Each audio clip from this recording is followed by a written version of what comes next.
எல்லா ஜீவராசியும் எல்லா மக்களும் எல்லா நலம் வளம் பெற்று வளம் மனதார கடவுளை வேண்டும். மேலும் குழந்தை வரம் வேண்டியிருக்கும் சகோதர சகோதரர் அனைவருக்கும் குழந்தை வரம் கிடைக்க மனதார கடவுளை வேண்டிக் கொள்கிறேன்.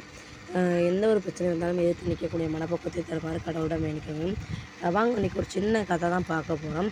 பல போரில் வெற்றி கொண்ட ஒரு அரசன் இருக்கார். பல பகைவர்களை அவருக்கு முன்னாடி மண்டியிடச்சு தன்னோட வெற்றி யாத்திரை முடிச்சுட்டு மலையடி வாரத்தில் ஒன்றில் முகாமிட்டு தங்கியிருக்காரு. இரவில் ஒரு தங்கிட்டு இருக்கப்போ இரவில் ஒரு குன்றின் மீது வித்தியாசமான ஒரு ஒளி தென்பட்டிருக்கு. மறுநாள் காலையில் அந்த அமைச்சர் அழைத்து அது என்ன அப்படின்னு பார்த்துட்டு வாங்க அப்படின்னு அந்த அரசர் சொல்லியிருக்காரு. அங்கே ஒரு துறவி இருப்பதாகவும் அவர் தியானம் பண்ணிக்கிட்டு இருக்காகவும் சொல்லியிருக்காங்க. நான் அந்த துறவியை சந்திக்கணும் அப்படின்னு அரசர் சொல்லியிருக்காரு. உடனே அமைச்சர் போய் சொல்லியிருக்காரு, இந்த மாதிரி அரசர் உங்களை சந்திக்கணும் விரும்புகிறாரு அப்படின்னு சொல்லியிருக்காரு. சரியான ஆடை அணிஞ்சு வந்தாங்கன்னா கண்டிப்பாக நான் அவரை சந்திக்கிறேன் அப்படின்னு சொல்லியிருக்காங்க. அதன்படி அவரை சந்திக்கிறதுக்கு ஒரு எளிய முறையில் ஒரு ஆடையை அணிஞ்சிட்டு போகிறாரு.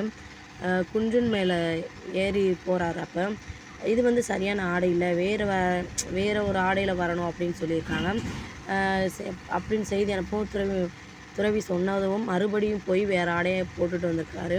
அப்போதும் இந்த ஆடை சரியில்லை, மறுபடியும் வேறு ஆடையை உடுத்திட்டு வாங்க அப்படின்னு துறவியோட சீடன் சொல்கிறாரு. எல்லாத்தையும் பார்த்துக்கின்ற சேனாதிபதிக்கு கோபம் வந்துருச்சு.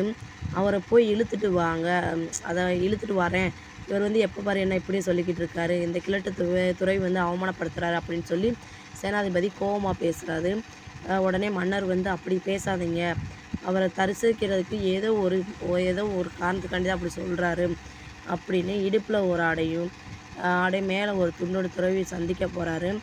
அப்போதும் அதே பதில் தான் சொல்லியிருக்காரு. உடனே வெறுத்து போய் கூடாரத்துக்கு தனி ஆளாக போய் அமர்ந்திருக்காரு அரசன். சட்டுன்னு ஒரு ஒளி தோணுது. அப்போ அந்த ஒளியை பார்த்தோன்னேவும் முதல் நாள் குன்றில் பார்த்த அதே வித்தியாசமான ஒளி. அந்த துறவி அவர் முன்னாடி நிற்கிறாரு. மகனே, இப்போது தான் நீ சரியான ஆடை அணிஞ்சிருக்க அப்படின்னு கூறி ஆசீர்வதிக்கிறாரு. துறவி உடனே எழுந்து துறவியோட பாதத்தை அரசன் பணிகிறாரு. ஐயனே, நான் தனிமையில் இருக்கும்போது தான் சாதாரண உடையில் தான் இருக்கிறேன், நாங்கள் சொல்வது எனக்கு புரியவில்லையே அப்படின்னு சொல்கிறாரு.